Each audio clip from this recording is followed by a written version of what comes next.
Calin, you did say in the previous segment that you are concerned about the economic conundrum that we are in. So we have to be creative, as you say, to really make sure that we continue to be able to grow the Canadian economy. With that said, what would the billboard look like to entice companies and people to want to move to Canada to really have a higher chance of success here versus anywhere else they could move, quite frankly?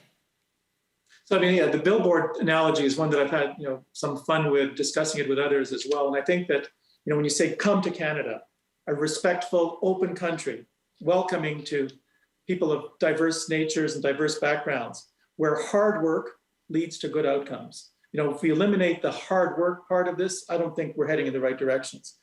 Where we plan for the future in partnership with our businesses, where we build global champions, where we recognize and support innovation, creativity, and foreign investment and fair competition, right? Fair competition, where true prosperity is achievable and that it is not just a buzzword for an election. That really is, if I was going to say, this is why someone should come to Canada that has got ambitions to build a life for themselves, this is what I hope Canada can be. This certainly was the Canada that my parents came to when they brought us as immigrants to Canada.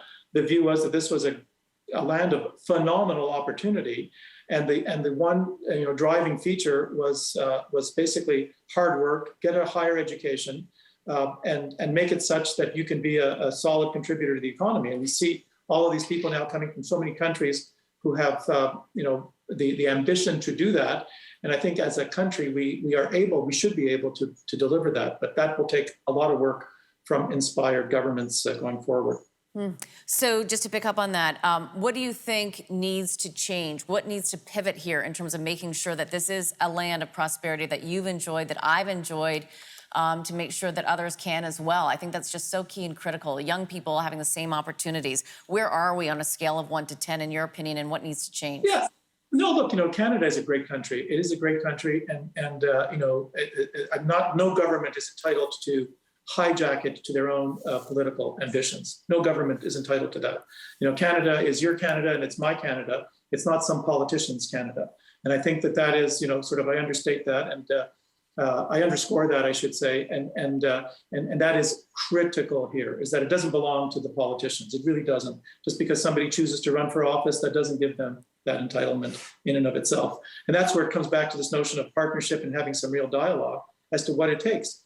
We are in somewhat of a conundrum. This is a time that is an unsettled time. And I think that we need to have an openness of this kind of dialogue, not just, convenient buzzwords.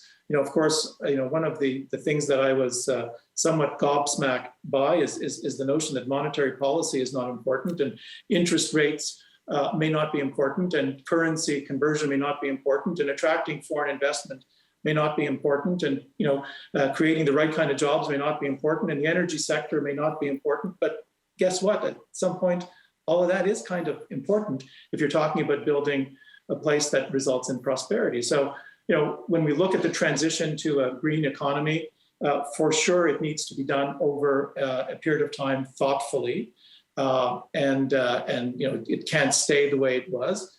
But on the other hand, you have to have an idea that this is affecting lots and lots of lives and lots of people in so many different industries. And so, I think that there has to be somewhat more of an inspired partnership with the people who are experts.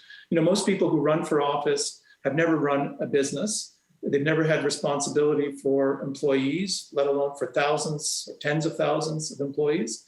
They don't really understand the way the economy functions. In other words, the various pieces that drive the economy.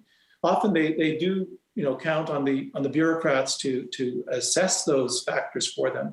But I think that, if we're talking about an inspired, number of years, 10, 15, 20 years coming out of this terrible pandemic, and a little bit of the artificial buoyancy of markets, I think that this does require a different level of inspired partnership.